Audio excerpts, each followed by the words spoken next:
Hi everyone, I'm Tom Harrington. The title was all mucked up, and I'm going to be talking about a mobile utility application for the Department of Public Works in Gloucester, Mass. I'm going to take the next 5 minutes to talk about why we built it, what we built, what happened, and what we learned along the way. And it was a little bit disruptive, and we'll come back to that later. Every worthwhile solution starts with a pressing problem. In this case, it was the fact that, like most municipalities, Gloucester has a wealth of information.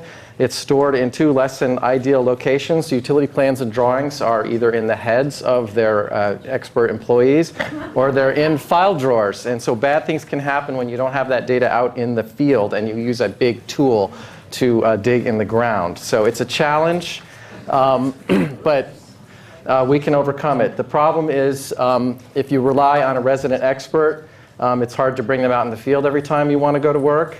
It's hard to find, you don't always get the right plan, so then you may have to make a round trip back to the office. That takes time. You're going to have a guy in the field looking like that, maybe. It's not efficient for the city. So we need to solve a problem. We need to ask ourselves how we can do this better. What's going to be a better way to get the plans that we need in the field on demand? And that was the challenge that Gloucester Department of Public Works made to us. And we set out a goal, a very simple goal, to start very simple, to create a web-based application.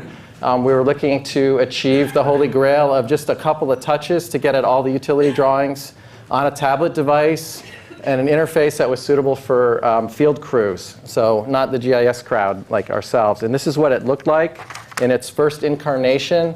5 fat finger-friendly buttons at the top. I don't know if you all can see in the middle there's a blue dot. That's the GPS location provided by the device. And then there's just a couple buttons down below that allow you to zoom in and out if you're not familiar with the pinch.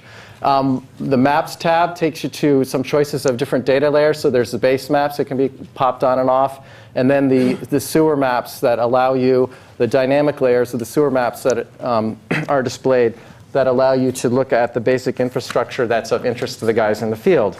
And what they want to do is turn on a layer, zoom to where they are, and then be able to click on a piece of infrastructure coming up. The cyan line here. And once they do that, then they get an identify pane that shows them the download scanned document images that they can then look at, pull up, and make sure that they don't make any mistakes in the field. The other thing that they can do is to click on any of these yellow dots. So it's a feature-rich, information-rich environment.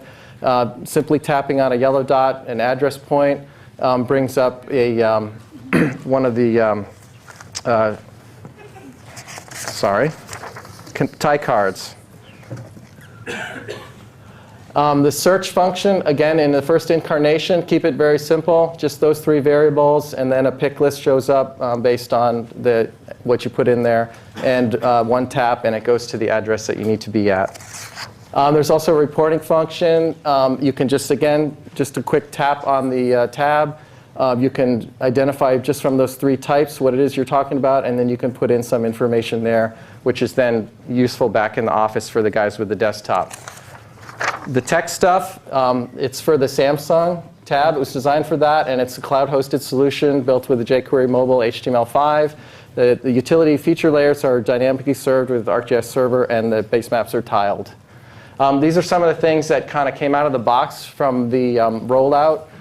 Cold hands don't work well, so you have to deal with that. Even sitting in a car, it can be a problem. One of the things that was really interesting, too, was it's not just the application, but it's also the user's prior experience with the piece of technology that can really make a difference. So there's a lot to kind of wrap your arms around.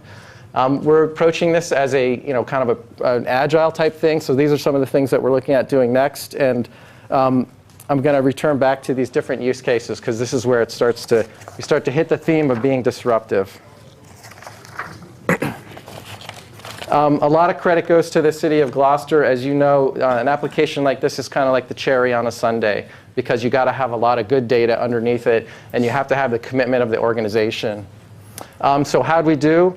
In this case, I think as a first step, we did pretty well based on this quote. This was a pilot project. In part, it was just to determine if the staff in the field would actually use the technology, if we could keep it simple enough.